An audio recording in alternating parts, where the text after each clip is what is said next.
Yeah, excited to be back on the court. Guys got a few days over the holidays. They came back on the 26th, and we've been practicing since then. Andrew Jones has been able to do some stuff in practice. He's still not full go, but he may be able to help us in this game, just depending on how he's feeling. Certainly would be excited if we can get him back on the court because he adds certainly a dynamic to our team that we need. Guys really, I thought, did a great job in our last game against Alabama, so we want to build on that. But obviously we had a little break in there, so it's all about getting back in the moment, present moment of where we are, and obviously preparing for Kansas, understanding the challenges that they bring to bear when they come on our home floor, and having guys in the right mindset to be present to take on those challenges. Questions? You had, I believe it was between second chance and fast breaks, I think it was 23 points against Alabama, plus your defense. Is that the template for success here without the great three-point shooting? Well, I think with the team as it's currently as it currently stands, we definitely, as much as we can, we want to get out in transition. Our guys did a great job turning defense into offense. On the offensive glass, we want, no matter what type of team you have, you want to make people pay, because when you get to second chances, your percentage of scoring goes up. When you get to third chance shots, it goes up again. So, with Mo, with Dylan, with Jericho, with whoever we have that's playing the 3 through the 5, we want them to be aggressive going to the glass. But yeah, no question, because a lot of times the defense is giving a lot of attention to our bigs. So if we're struggling to make shots, the best thing we can do is get down there and transition before the defense gets set, or get it off the glass. Do you feel like Mo has gotten that traction that you wanted from this December period and now this in between semester period? I think Alabama was his best game, but that was just one game. The game before that, Tennessee State, he really struggled. So I hesitate to say he's arrived at where we want him to be. And then this time of year is always a little funny because there's that time in between. So you're trying to ramp him back up to where he was pre-break. But his approach has been good. He's been receptive when we've been increasingly hard on him and demanding of him. Now it's just a matter of, in the game, like he did against Alabama, stepping up against a real challenge. They had a very challenging big that he needed to play against. Obviously, Kansas does as well. And most of these Big 12 teams are going to have really, really good players that are more experienced than him for him to compete against. Shaka, the reason why I asked is, do you I still go back to last year when Jarrett turned it on because he wanted to show Kansas, how good he was. I mean, do you lean on Mo a little bit and just say, hey, big guy, you need to step it up? Well, I mean, we did that regardless of that it was Kansas. I mean, we did that with Alabama. Right. And again, that was coming off a really, really tough game from him. He and Matt, it was bad timing. They both had tough games in the same game against Tennessee State, but I thought they both bounced back really, really well. But there's no question. I think going into league play, you explain to Mo as a coach. I explained to Mo, hey, here's what we need from you. This is the role you're in on our team. Here's where we are when you bring these things. Here's where we are when you don't. And it's one of those things we always say, to whom much is given, much is expected. Jack, it kind of feels like compared to a year ago, you're entering conference play maybe in a better place, not just, I guess, from a record standpoint, but maybe also from the atmosphere, the mindset. Does it feel like that to you? Well, I mean, we're definitely further along as a team than we were this time last year. Like you said, not just in terms of our record, but we've played better overall. But at the same time, we still have to keep getting better, and there's a lot of areas for improvement. So on December 28th, it doesn't matter what the year is, we're going to be saying that. We're going to say we need to improve on X, Y, and Z going into league play. Obviously, our conference is terrific. Every team is very, very challenging. We've got a number of highly ranked teams in our conference. So it's a great opportunity for us each time out to measure ourselves against one of the better teams in the country and then you add those individual games up, and that basically determines, where you are as a team, both in the standings and in terms of your resume, where you are as a team. You guys, through the non-conference, experienced a little bit of everything in terms of results, in terms of styles of play. Do you think this team understands what its identity is heading into conference play and how they can be successful to win games? Well, we've been trying to pound it into their heads. I think the first part of that identity being, we've challenged them to be the best defensive team in the country. Now, we're not that yet, and we still have to keep getting better. And it's really going to get tested when we play some of these offensively really talented teams like Kansas. But that's got to be the first part of our identity. And then along with that, our guys having something to prove as a group, not just from an individual standpoint, but as a group together, being connected around that. Do we feel like we're at that point? No, I think we're going to learn a lot over these next, not just tomorrow night's game, but over the next, I would say, handful of games in terms of where we are with that.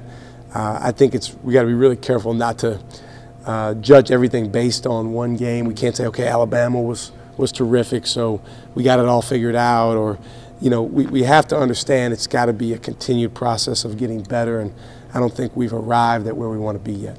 Coach, what has Andrew said to you about how he feels and how careful you have to be about how much you play him? Well, you go by what the trainer says in terms of his wrist. He looks like he's responded really well. We got to get him kind of back into the form of getting up and down and playing extremely hard. He did a lot of extra work when he was out with his left hand and conditioning stuff, but it's not the same as the up and down action of being in the game. So what he said is, he's excited about playing, but he's still getting his wind back to where we want it to be. One of the best sequences of the Alabama game, I thought, was Eric's back-to-back threes, just the confidence he showed. Yeah. Stepping into them, hitting those. I mean, that's a guy that you guys are going to struggle if he doesn't give y'all something, right? Well, I think it's not just if he doesn't, but if there's a few guys together, if they don't, then it puts your margin for error very, very slim. Because you need something off the bench. Right. You need contributions from guys. You need to make some shots. I mean, the thing about that stretch, Brian, is I don't remember exactly how much we were up, but whatever it was 6 more at the end of that stretch. Right. So, when you make a couple threes in a row like that and you get stops, then that extends your lead and it just gives you so much more wiggle room with what you're doing. The thing that Eric and I had like a running dialogue during that game. He had passed up a couple shots. I was literally yelling at him out on the floor to be aggressive, to let it go, and then he did that on those 2 shots, and they went in. It's not going to make every one, but they went in, and obviously it's big for our team. So, to your point, we do need that from him to give us a lift. Mo, 4 minutes, please. Mo, early on he was taking threes in the Alabama game, and then he stopped and was getting offensive rebounds. Did he figure that out, or did you figure it out for him? Well, we always want him to offensive rebound. The thing with Mo that's, we're still trying to really figure out, I don't know exactly the answer to it because it's always evolving, is he does have certain areas of his game on the perimeter that can be very effective, but he's not there yet. And so it's like, well, we got a game tomorrow, and Kansas will lay off of him with their big guy. Well, do you shoot a bunch of threes? No, we don't want a bunch. But, he's a guy in practice can routinely step in and make that shot. Now he's got to carry that over to the game situation. That's never going to be his bread and butter. And the best thing about the Alabama game was he went and got a bunch of blocks. He went and got a bunch of rebounds. He ran the floor. He finished around the basket. I think he had 5 or 6 dunks. That's his bread and butter. That's Mo at his best. As he continues to grow and develop the other areas of his game, he can utilize and showcase even more, and that can help our team. But there's no question, if he can knock that shot down every once in a while, it's huge because that allows them to not sit on Dylan's lap when we try to post him up. that allows the rest of our guys to have a little more space when they're driving. It takes the other team's 5-man away from the floor. But at the same time, we don't want to look at the stat sheet at the end of the game and say, okay, Mo got 12 shots, but 8 of them were outside the paint. That's not the right recipe. Speaking of him and Kansas, they got a bruising back to the basket kind of big guy. Do you see some things that like Mo could potentially give you guys some things on the perimeter because of pulling him away, or how do you attack a guy like that? Well, if anything he can give us from the perimeter, if he's in rhythm and he's able to knock anything down or sprint into a pick and roll, they're not going to guard him on the perimeter. Kansas is big guy as a Azubuike is terrific, and he's an old school big guy. He's not interested in shooting threes or putting the ball on the floor from the perimeter, all that, but he's extremely effective on the stuff that they do. He's shooting nearly 80% from the field, largely because a lot of those shots are dunks, and he doesn't miss those. So it'll be an interesting matchup. What we need Mo to do is make sure he stays with his bread and butter, which is run the floor, offensive rebounding, finishing around the basket, blocking shots, but then also being active when he flashes to the high post, make an elbow jumper on a trail. If he's in rhythm, shoot it in. If not, go into a quick pick and roll, because the one thing about when the other team doesn't guard you, then sometimes they're not in position to guard the next thing if you can get to it fast enough. But Mo's got to keep getting better with pace. That's an area where he's got to keep growing. Piggybacking off that, now that you've dove into Kansas a lot, what are 1 or 2 key areas you think are going to really determine this matchup? Defending the three. I mean, they every year they do a great job shooting the ball from three. They've got a lot of guys that are threats from out there, and it's not like they're only three-point shooters. Those guys can put the ball down too. So it's not just a matter of running and leaving your feet and running them off the three. You got to contest the three, but then you got to do a good job taking away layups as well. But I think, if you look at the recipe for playing them that other teams have followed, they're going to shoot a lot of threes. You just got to make sure that they're all highly contested. You're not going to make them make none, but you got to keep that number down. So I think that's one thing. And then another thing defending them is pick and roll defense. They do a really nice job with Azubuike, bringing him up to the middle of the floor, setting pick and rolls. Their guards do a nice job using them, and they pass the ball really, really well. So if you overhelp or if they get downhill and guys are open, they find you. And that's one reason that they make a lot of shots, because they spray that thing around. Shaka, Snoop definitely gets up for certain individual defensive matchups, and he seemed to have a good game against Sexton last time. And obviously that's more than a one-guy job, but is he, I guess, starting to kind of realize his defensive potential? He's, it's come in phases with him. I think he did that at times for us last year. He even did it at times his freshman year. He had a great game against Buddy Hield at home here where he guarded him for a stretch and did a great job. But the thing that's different this year, knock on wood, is he's been much more consistent with it.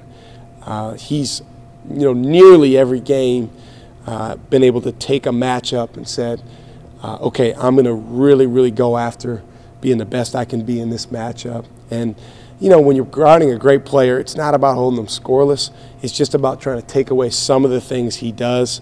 He did that with Colin Sexton.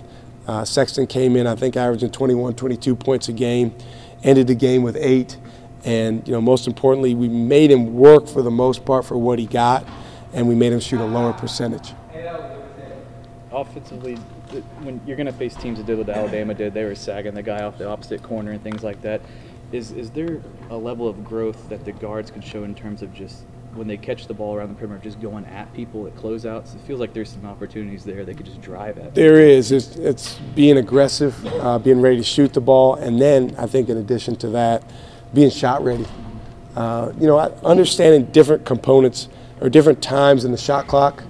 The time where we need to be most aggressive, obviously in transition, that goes without saying, but in terms of the shot clock, we need to be much more aggressive in that middle 10 seconds, from 20 down to 10, of really taking some of the seams you're talking about, some open looks that are there, and not just the guards. Dylan, Dylan's had his games where he shot the ball well, and then he's had a couple other games where he hasn't. But, you know, we like him shooting wide open outside shots. And he works on his jumper. He's knocked him down continually in practice. He got off to a slow start in the year shooting the three, but he had a stretch starting with the VCU game where he made 8 threes in 3 games. So he's capable of that, and we want him to step up and shoot with confidence, as do we, you know, our perimeter guys.